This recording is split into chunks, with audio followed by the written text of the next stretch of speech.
And now we bring in and welcome Kurt Tippmann, the head coach for the Snider Panthers. Coach Tip, thanks for joining us on Upon the Further Review podcast this week. Getting ready for a big one Friday night against the Carroll Chargers.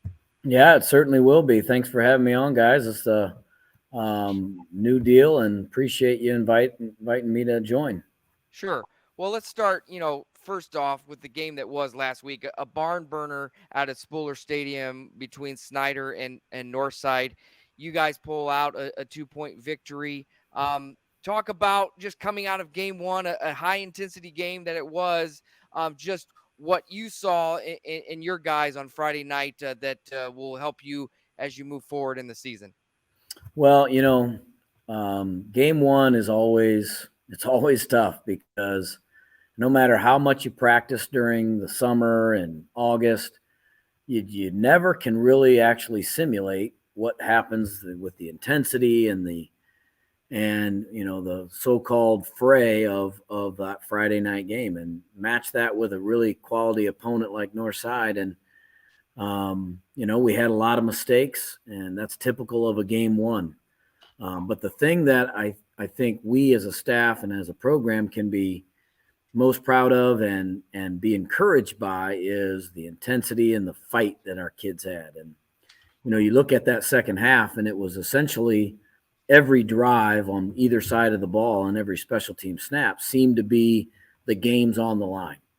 And I think we will benefit greatly. Both programs will benefit greatly from that experience, because in a game one, nip and tuck the whole way, every play has a premium on the outcome, determines the outcome of the game. And I think you learn a lot more from that than you do a lopsided victory. And we were happy with the intensity. We weren't happy with our execution. We had a lot of mistakes, drive killers, and things that defensively we have to fix. And but that's typical of a game one. And to come out with a win, I think is just icing on the cake against what I think is going to be a good team in the SAC Conference, Northside. Sure.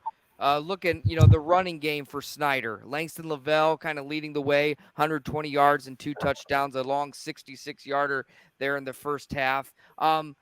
But then Dial Capone Veazey, maybe the best name in the history of sports right there, comes in, kind of that power back, short yardage, and then took a lot of the carries in the second half. The run game, it always is a big part of Snider football, developing that and developing guys and what you've been able to see.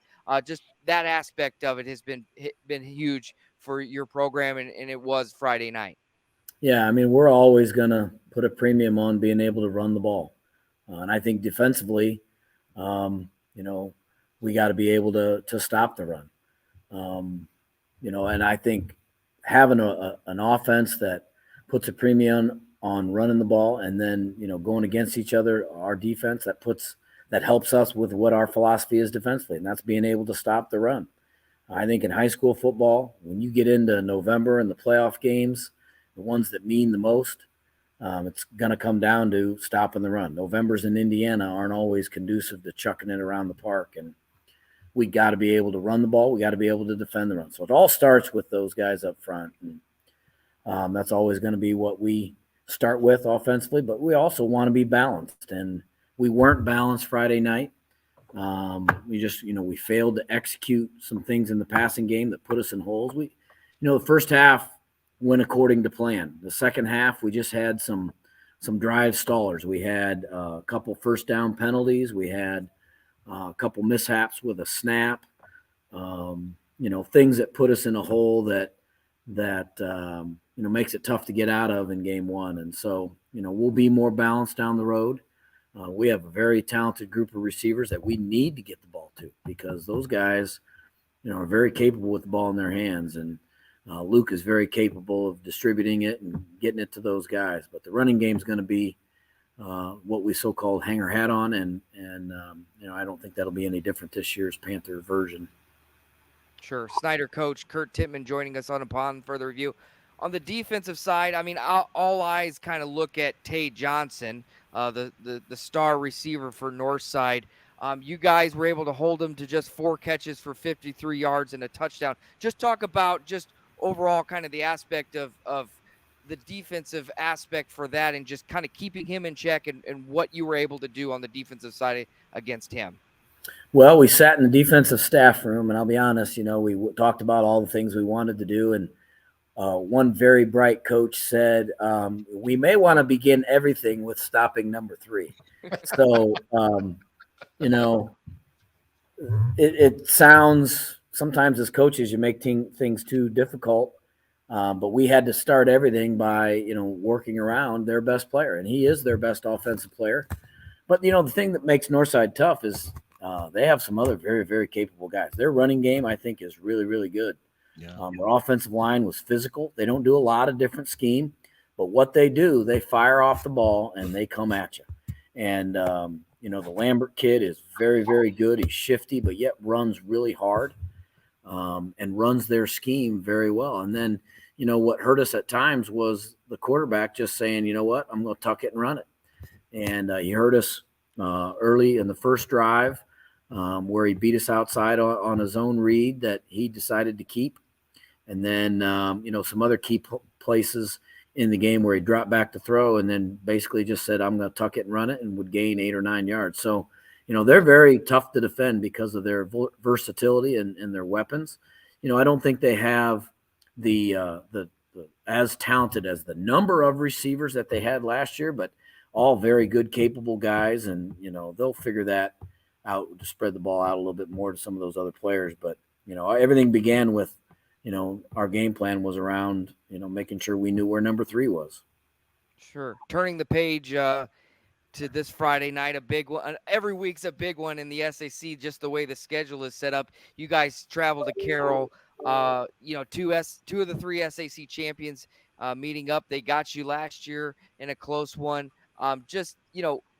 Moving on, taking from what you learned from week 1 to week 2 in these close battles, and applying what will be the emphasis kind of as you break out into your coaches meetings and then implement things throughout the week as you look ahead to Carroll. Well, I mean, this is always an exciting game. Game 2, get to play another really good opponent, and heck, we get to go over to the beautiful new stadium and get our first time in there. So we're excited about that. Carroll's always a good program. Like you said, last year, 1-point game, came down to the last drive, and they were able to execute some things better than us. Came out with a 1-point win, but we've had some really close games here in the last couple of years.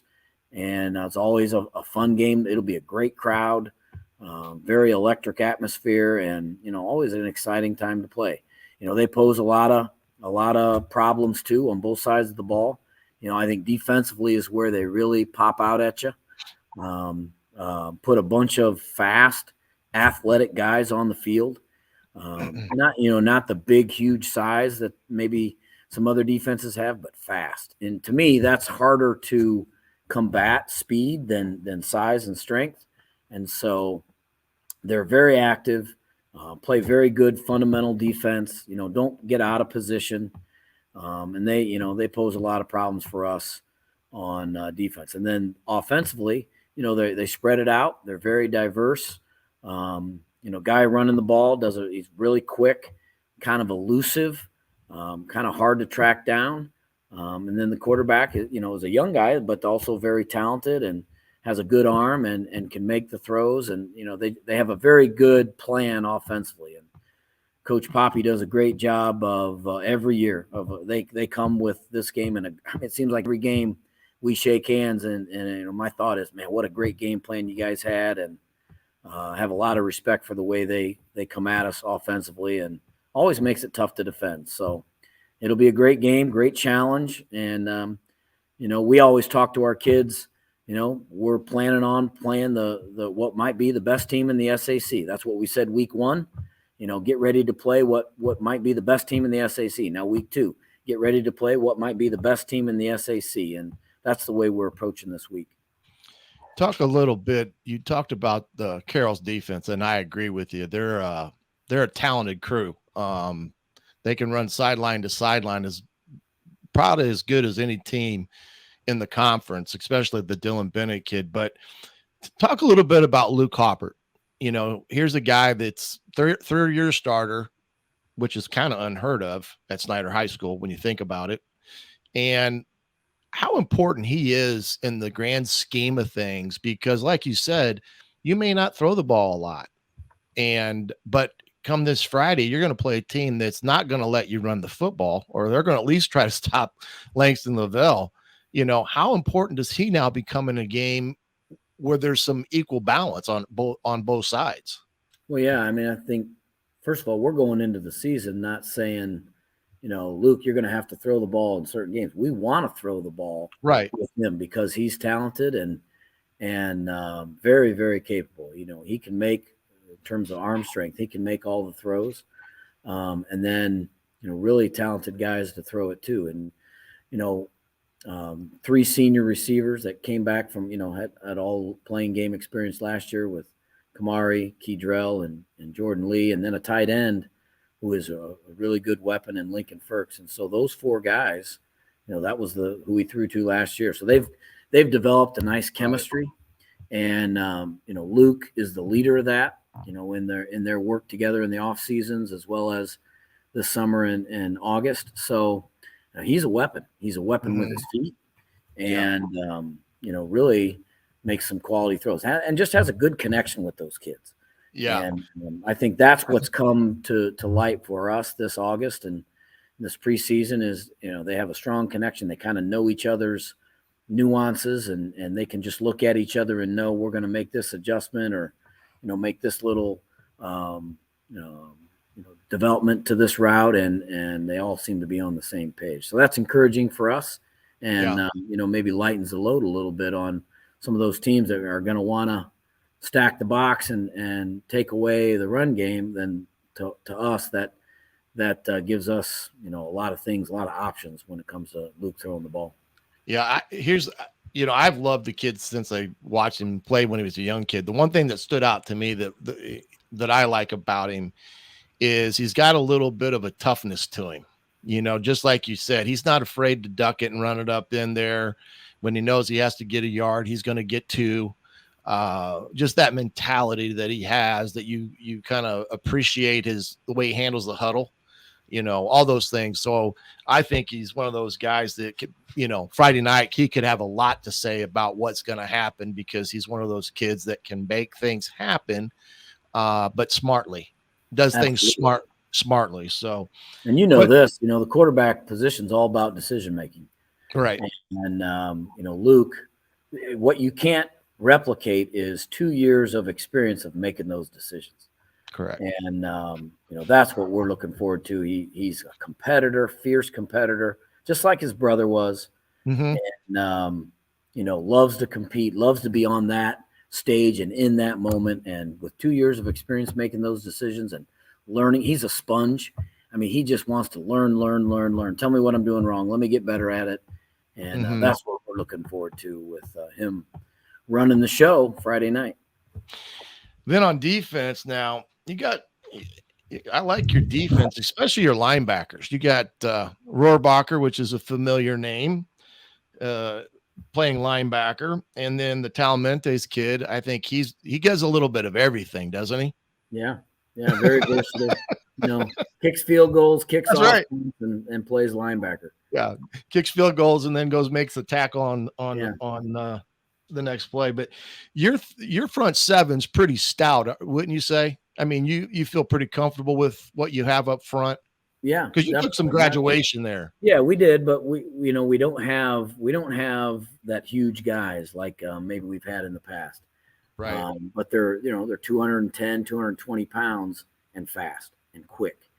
And like I said earlier, as a defensive coach, I like that rather than the guy that maybe is heavier but can't move as well. It just opens up the things that we can do. And schematically, we're doing as much as we've probably ever done, just because of the versatility of those guys up front, and we like moving them. And I think that's harder to block and harder to combat as an offensive coach than though, you got a 280-pound tackle sitting in the B gap. We have some answers to that offensively. It's when you don't know where that guy's going to be or where he's going to go, it just makes it harder. So, yeah, I mean, we like our front. We've had some injuries, that we're working through. We had a little depth going into the season, which we were excited about, being able to rotate guys every 3 or 4 plays to get fresh, people in there. And, we've had some injuries and, we're getting those guys back. So, um, you know, I think we still have some arsenal to show yet. And then at linebackers, we just want those guys to be active, kind of like what Carroll's doing on defense. We want those guys active and running the field. Today's offenses, that's kind of what everybody's doing. They make you defend the field and vertically and horizontally. And, we think we have a type of personnel out on the field that kind of combats that type of offense. So we're excited about it. Sure, Coach. Coming up this Friday night, obviously with Coach with Owen Shealy, the Carroll quarterback, tragically passing away over the summer. A lot of things will be done throughout the year. I know Carroll is having a big orange out for Owen, but also Snider is getting involved this week with pediatric cancer awareness. Just talk a little bit about what Snider High School is kind of planning as part of the game this Friday night as we kind of remember Owen Shealy. Well, a lot of our kids, and this is what's cool about high school sports these days. These kids work out together in different venues. They compete with each other in some of these 7-on-7 teams, or they may just go to camps together. So there's some camaraderie around the area, not just guys that are on the same team. So we have quite a few kids that played with Owen, or worked out with him, or maybe went to elementary school with him, and that hit them hard too. We're a program that we've experienced losing a teammate, in our history, and it's just Coach Dinan and I were together on a staff that lost a player, and so I know what they're going through, and we've reached out, certainly this summer, but our seniors came to me and wanted to do something as soon as that happened this summer. They wanted to do something with meaning, not just where they didn't want to do something trite and trivial. They wanted to do something of meaning. And so our state coaches association has a partnership with the NFL's Crucial Catch, which is another foundation that's working to fight childhood cancer. So our entire student body has got around this. We are doing a campaign to raise money for childhood cancer research through the Crucial Catch and the American Cancer Society. We started it the first week of school, and we'll continue it, this week leading up to the game Friday. And then we want to present to the Shealy family on Friday night and to Carroll High School a donation in Owen's name to the Crucial Catch Foundation. And we're going to have some other special things that we do in memory of him. Really his coming out party was last year in our game. I mentioned this earlier, but they had the final drive, got the ball in their hands. We had gone up by a touch or maybe 5 or 6 points. And then they got the ball back with, 4 or so minutes left. And he led them down the field and a great drive, made some huge plays on that drive, a couple fourth down plays that he made completions and got him in the end zone with just a few seconds left. And, that was kind of his deal.